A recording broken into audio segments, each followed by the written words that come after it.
Hallo Freunde der gepflegten Unterhaltung. Schön, dass ihr wieder da seid oder immer noch da seid, je nachdem wie ihr euch die Folgen reinzieht.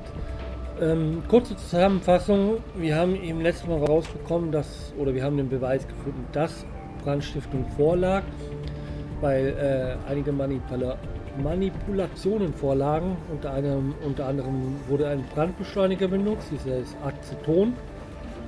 Dann wurde diese Trockenwand manipuliert, in dem Löcher reingebohrt worden sind. Und was war noch? Ach genau, dieser Cupcake, der in den Ofen gebracht worden. Praktisch der Ofen hat so lange geheizt, bis sich dieser Cupcake in Flammen gesetzt hat. Deswegen bitte merkt euch Leute, Süßigkeiten oder süße Sachen können sehr, sehr gefährlich werden und auch wirklich sehr gefährlich für den Körper und kann auch euch töten, was wir gesehen haben. Der Cupcake hat letztendlich, nein, Muffin war es, der Muffin hat letztendlich diese Frau umgebracht. So, nein, das war jetzt ein bisschen vorgegriffen, er hat natürlich nicht die Frau umgebracht, die ist ja da in diesem Bad eingeschweißt gewesen oder einbetoniert, eingetont gewesen. Und genau der letzte Stand war, dass uns Doc Robin angerufen hat. Wir gucken jetzt gerade mal hier rein. Dass uns Doc Robin angerufen hat, dass die Leiche obduziert worden ist. Und zu dem wollen wir jetzt auch gehen. Da ist er. Gehen wir mal hin. Mal gucken, was er rausbekommen hat über diese Person. Wie gesagt, ich habe ja den Verdacht, dass es eine Frau ist. Na, bitte, ist ja auch eine Frau. Die sieht aber nicht schön aus. Das sieht nicht schön aus. So, Doc, dann lass mal hören, was los ist. Hey, Doc, we got your call. All right, let's begin. Well, her bikini probably left no room for imagination, nor an ID. But I did collect her fingerprints and DNA for you. Okay. Gut, diese Fingerabdrücke und die DNA hat er uns jetzt wohl, finden wir nachher unter den Beweisen. Take a look at the third-degree burns on your victim's hands and face. You can probably tell that they were above the surface of the mud during the initial explosion and subsequent fire. In addition to the burns to her skin, she suffered thermal injury to her upper airway. She inhaled a substantial amount of smoke and hot gases from the fire. Carboxyhemoglobin levels in her blood exceeded 73%. Cause of death was suffocation due to carbon monoxide poisoning. In a fire that intense, carbon monoxide levels would spike rapidly. She probably fell unconscious pretty quick. Most likely, she slipped under the mud after losing consciousness. Okay. Also die Frau hat quasi zu viele Kohlenmonoxid eingeatmet, ist dadurch bewusstlos geworden und dann kann man mehr oder weniger sagen, im Schlamm ertrunken.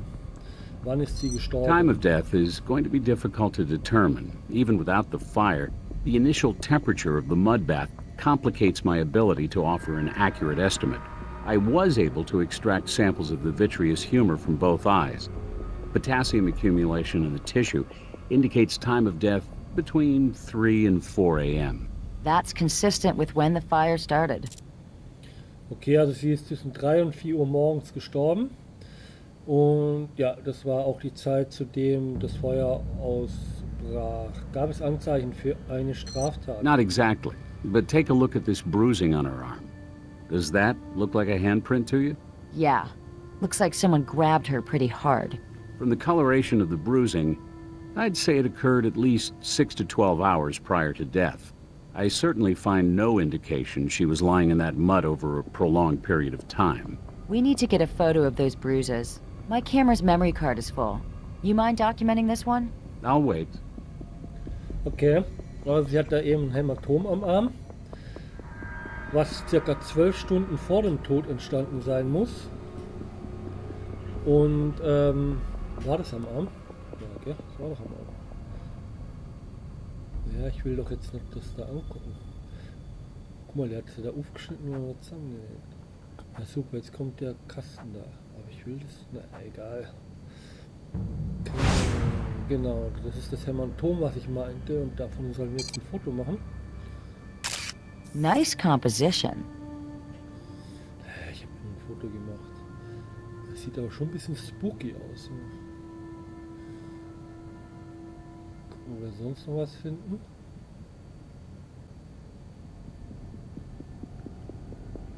Finden wir noch was?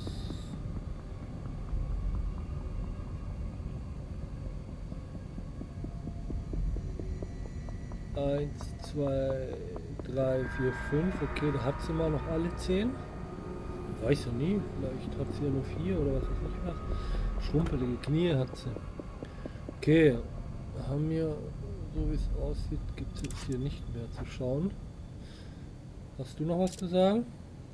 Sonst etwas, das wir wissen sollten? Maybe. Your victim had advanced mesothelioma. It's a type of cancer that attacks the lining of the vital organs. It's thought to be caused most often by exposure to asbestos. It looks as though it was an ongoing problem for her. I discovered indications of a pleurectomy, the removal of the outermost lining of the lungs. From the scar tissue, that surgery probably took place a few years ago. She may have thought she was out of the woods. Unfortunately, I found an active malignancy in her pericardium, the lining of her heart. She didn't have long to live. Well, the pleurectomy obviously suggests at one point she knew she had cancer, but there's no way to know whether she was aware it had recently metastasized to her heart. I ran an expanded tox screen. She hadn't been taking any cancer medications, and I didn't find any tissue damage from possible radiation treatments.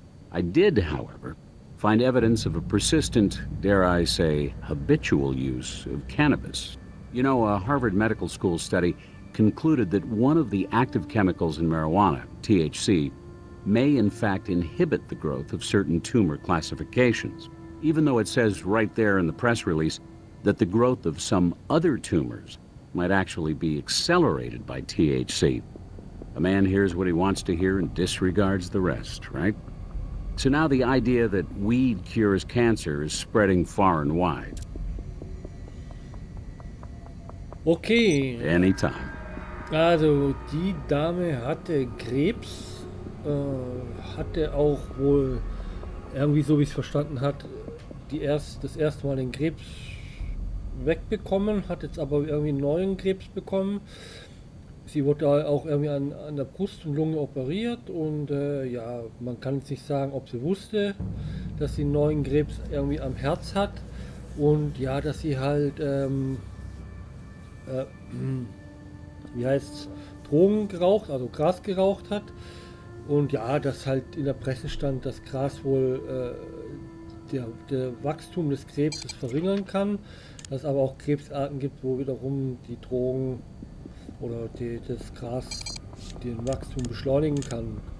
So ganz grob gesagt. Was haben wir denn jetzt hier alles?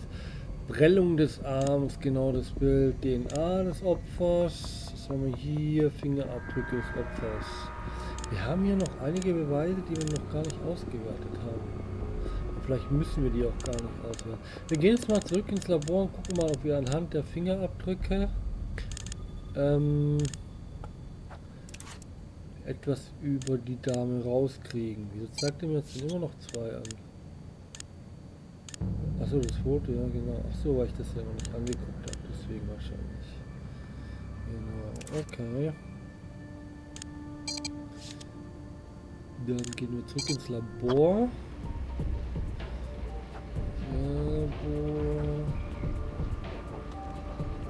Wo kann ich hier den Fingerabdruck oder muss das nicht? Na, jetzt muss ich wahrscheinlich hier im Datenlabor machen. Vermute mal. The Data Analysis Station allows you to analyze fingerprints, search for medical records or research, and process computer evidence. Genau das habe ich gesucht.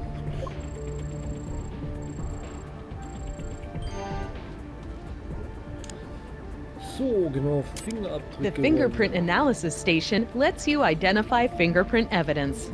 Select a piece of evidence using the Evidence button to begin. Dann wollen wir erstmal den Fingerabdruck. Our victim is not an aphis. Was hat sie gesagt? Das Opfers.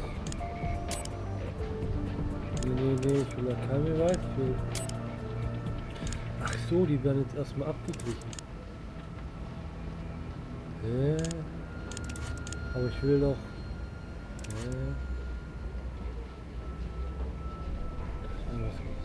Mann, das dreht sich so langsam. Aber ich muss das da irgendwie... Ich habe gedacht, das wäre so eine Datenbank, wo ich jetzt einen Fingerabdruck...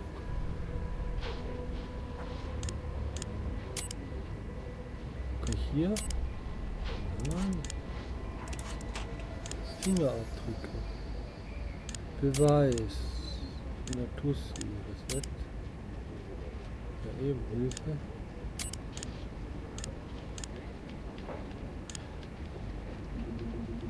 Ah, okay, das ist... Ach so, ja stimmt, das wissen wir ja, das System sah aus. Kann ich den Fingerabdruck jetzt nicht durch die Datenbank jagen?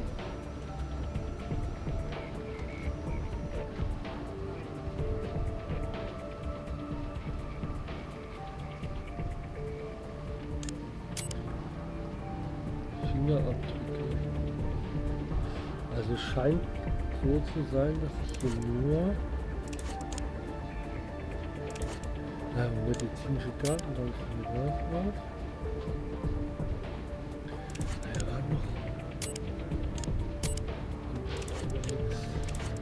Wir haben doch diese DNA noch. Haben wir doch auch noch.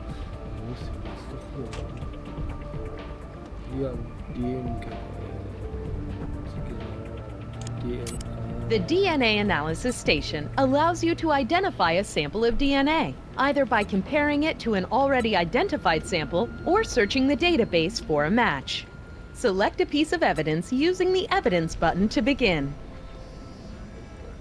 Okay. Nehmen wir jetzt mal die DNA. You've added a sample of DNA to the analyzer. You can attempt to match the sample to another sample you've already collected, or you can attempt to search for a match. Use the Evidence button to select something you've already collected, or the Search button to search the database. She's not in CODIS. Our Jane Doe doesn't seem to be in the system. Maybe Pete Baja knows her. Okay. Aber warum kann ich den Fingerabdruck nicht da irgendwie durchjagen? Ich hätte mir ja irgendwie aus irgendeinem Grund die Fingerabdrücke schon mal... Und links habe ich ein Foto von der. Fallkarte. Identifizieren Sie das Opfer. Okay, dann gehen wir mal zu dem Typen da in dem Barbershop und fragen ihn mal, ob der die Frau kennt.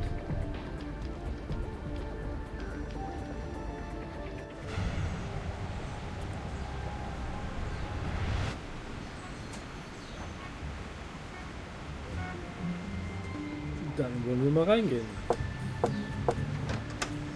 Oh, hey you two. I just got back. What do you need?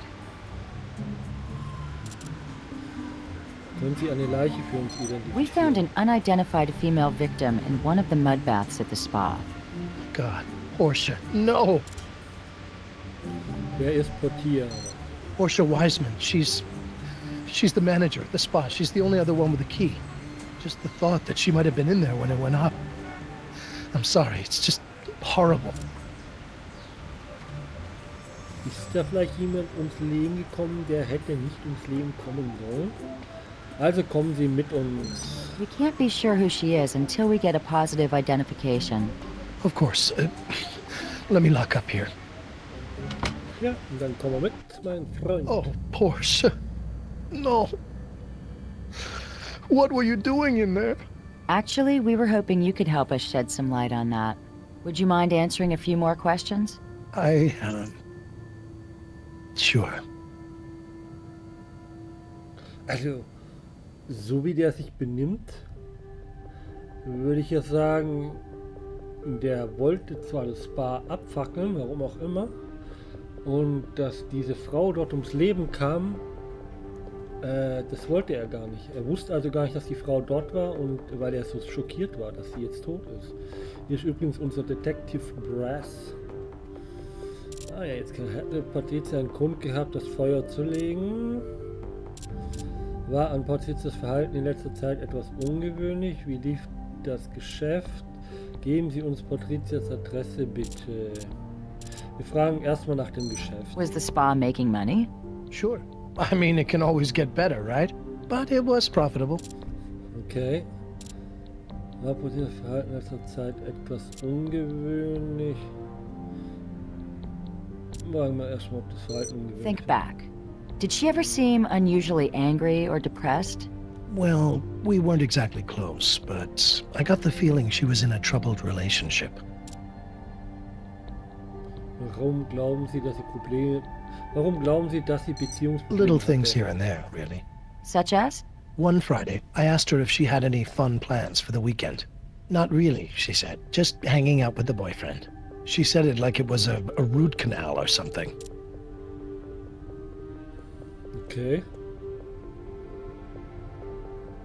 Ein schlechtes Wochenende heißt nicht, dass Sie ein Problem hatten. It wasn't just that. I think he hit her. Why do you think that he hit her? Well, Portia always seemed to like showing off her body. I even had to ask her once to wear more than just her bikini to work. But one week, a while back, I can't remember exactly when, she wore long-sleeve shirts every day, and she seemed depressed. When I asked her about it, she gave me some lame excuse about needing to do laundry. But when she thought I wasn't looking, I saw her rub her arm and wince. Okay, also die Frau scheint geschlagen worden zu sein. Was wissen Sie über Portias Freund? Well, Portia was a very private person. I know almost nothing about her boyfriend, except what I was able to infer. Haben Sie irgendwelche Feinde? Is there anyone you can think of who might have had a reason to start the fire at the spa? No. I mean, who blows up a spa? Okay, ja, das stimmt. Der sollte auch ein Spa anzünden. Hatte Portia einen Grund gehabt, das Feuer zu legen? Had she mentioned any kind of health problems or filed any sort of complaint against your company? No, nothing like that. Why? She had mesothelioma, a type of cancer caused by asbestos. Oh, that's horrible, but what does it have to do with my company? I don't know anything about any asbestos. The refute button has appeared. This means that the person you're questioning has said something that you may be able to refute by presenting an item of evidence that you found.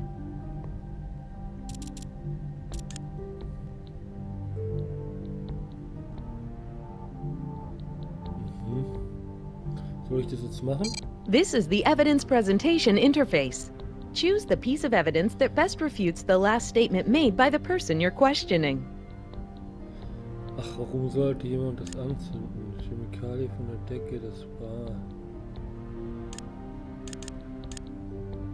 War das nicht das? Forgive me. My English is usually pretty good, but I can't see how this relates to what we were talking about. Obviously, my partner picked up the wrong evidence bag by mistake. Your cunning score has decreased. Cunning is penalized whenever you incorrectly present evidence. Falsch Zusammenhang. Chemikalie. Gruß mit Schlammbär. Is this a joke at my expense? Tell me I'm lying, and then show me something totally random to prove it? Look, I know we have the evidence that proves our point.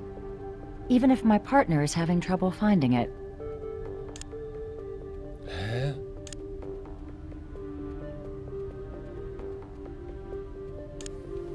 Ja, zurück. Sie wissen nicht, wo Asbest ausgesetzt war. I told you, I don't know anything about asbestos, or where she might have run into it.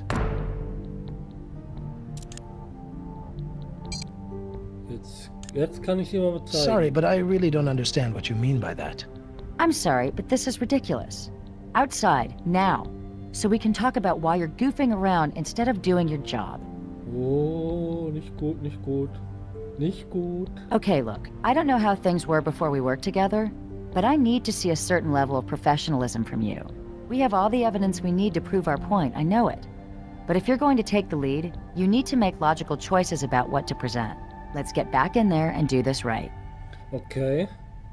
Also ich sollte nicht immer die Beweise zeigen, oder was? Also noch I mal. told you, I don't know anything about asbestos, or where she might have run into it. weiß nichts darüber. Aber wenn ich ihm das hier zeige, Chemikalie von der Decke des Bades, hat sie doch gesagt, dass das Asbest ist, oder nicht? Verbrannte Substanz. Lassen wir das jetzt. Geben Sie uns Portiers Adresse. She's bitte. not in the phone book. I looked. Oh, yes, I know where she lived. Let me write it down for you. I never got the chance to visit her. Here you go. So, I hate to ask, but is that everything you need from me right now? I have to come up with something to tell the board about why I let the insurance run out. And I can't really focus on that while I'm here. I think we have what we need for now. You'll be at the barber shop if we need you? I may have some errands to run, but I will be there for some time today, for sure. Okay. Gibt's sonst was? Ausgesetzt war. Ich kann, aber... I told you, I don't know Wie gesagt, anything about nur asbestos angekommen. or where she might have run into it.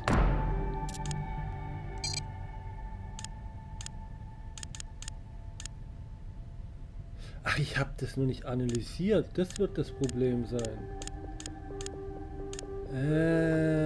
Okay. Das denke ich. Ich muss das erst analysieren und dann entdecken, dass da Asbest drin ist. Und dann kann ich ihm das auch als Beweis vorlegen. Okay. Das heißt, das machen wir dann in der nächsten Folge. Und dann reiben wir ihm das unter die Nase. Und ich hoffe, ich bekomme nicht nochmal so einen Einlauf von Sarah wie gerade eben. Dann, ja, ich hoffe, ihr seid gespannt, wie es weitergeht, ob wir den Täter in der nächsten Folge finden. Ja, denkt an einen Daumen und ein Feedback, ich freue mich. Bis dann, tschüss.